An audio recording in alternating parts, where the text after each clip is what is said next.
Добро, почитувани представници на медиумите. Денес Македонија се вбројува во земјите кои најлоше се справуваат со економските предизвици во регионот и во Европа. Просечниот годишен раст на БДП за периодот 2017-2020 година, од кога владата на СДСМ и ДУ ја предводи државата, не е ниту 0,5% годишно. Македонската економија овие 4 години расте со 0,5% на годишна основа. Она што е особено загрижувачки е падот на индустријското производство во изминатиот период. Во септември падот е 8%, во октомври 6,5%, а во декември речиси 5%. Во прилог не ни одат ниту трендовите на автомобилската индустрија на светско ниво, кои ги погодуваат и капацитетите што ги имаме во технолошко-индустријските развојни зони. Нивното учество во домашната економија е 12%, а како сектор имаат пад од 9% за 2021 година. Македонските граѓани се загрижени како никогаш досега. Јавниот долг го надмина прагот од 60% и кој знае кога ќе се вратиме под ова ниво со оваа влада. Буџетскиот дефицит за месец и половина е 10 милиарди денари или 160 милиони евра. Повторувам, само од оваа година за 40 денови сме задолжени со нови 160 милиони евра, а од почетокот само на 2020 година до денес дупката во државниот буџет изнесува повеќе од 1,6 милиарди евра. На страна од овие економски показатели, за целата економија и за јавните финансии, граѓаните се соочуваат со огромни поскапувања изминатиот период. Пред неколку дена излезе податокот дека инфлацијата само за изминатиот јануари е 6,7% во услови кога голем дел од производите знаеме дека имаат замрзнати цени.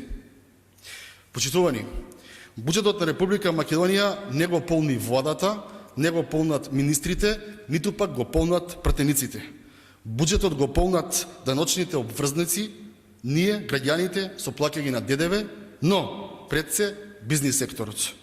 Од вкупно 800.000 вработени во оваа држава, дури 600.000 граѓани работат во приватниот сектор. Државата мора да биде партнер со бизнис секторот, нешто што во моментов не е случај. Според последниот извештај на Херетич, Македонија е падната за 7 места на ранг листата за економски слободи.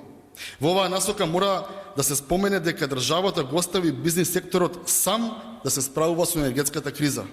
Цената на струјата е помеѓу 4 и 6 пати повисока за стопанството, а оние што се поврзани на газ исто така не се поштедени и се соочуваат со високи трошоци.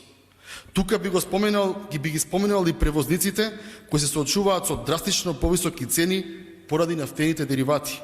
За само една година на литар гориво цената е зголемена повеќе од 30%, а владата размислува само за нови повисоки давачки и акцизи. Истовремено имаме најава и за дополнителни покачувања на цените на енергенсите на светските берзи поради актуелните случувања. Повторно ќе потенцирам, владата мора да му помогне на бизнис секторот и заеднички, партнерски да ја пребродиме економската криза, затоа што без стабилно стопанство не може да очекуваме да имаме ниту просперитетна држава.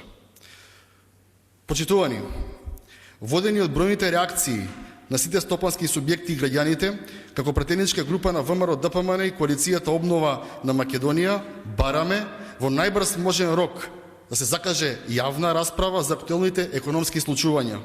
И за тоа како да се премости кризата со цената на енергенсите кои влијаат на ликвидноста на компаниите, а со тоа и на цените кои што тие ги продаваат кон нас граѓаните. На оваа јавна расправа мора да бидат поканети сите стопански комори во Македонија, синдикатите, организациите на работодавачи, академската заедница и други заинтересирани. Резултатот од оваа јавна расправа мора да е еден оперативен, длабински план со конкретни мерки кои треба да ги превземе власта за полесно пребродување на 2022 година. Ви благодарам, дали имате прашања?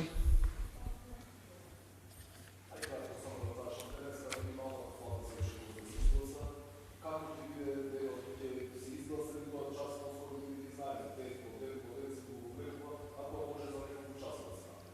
Добро, јавната расправа, односно пленумската дебата во врска со законот за минимална плата започна вчера. Динамиката за тоа колку ќе се работи, од кога почнува, кога завршува, ја има претседателот на собранието.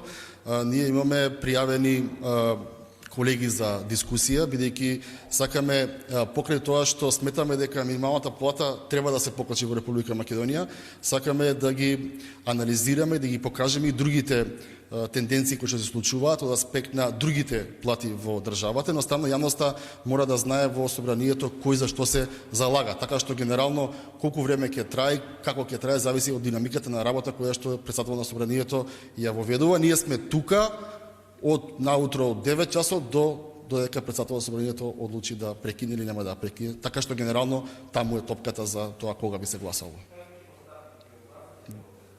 Да. Ние ќе го поддржиме предлог законот, но истовремено сметаме дека има простор за многу други подобрувања и многу други поти треба да се качат, има многу недоследности и за тоа мораме да дебатираме со цел граѓаните да сватат кој за што се залага во оваа држава. Ви благодарам и на вас.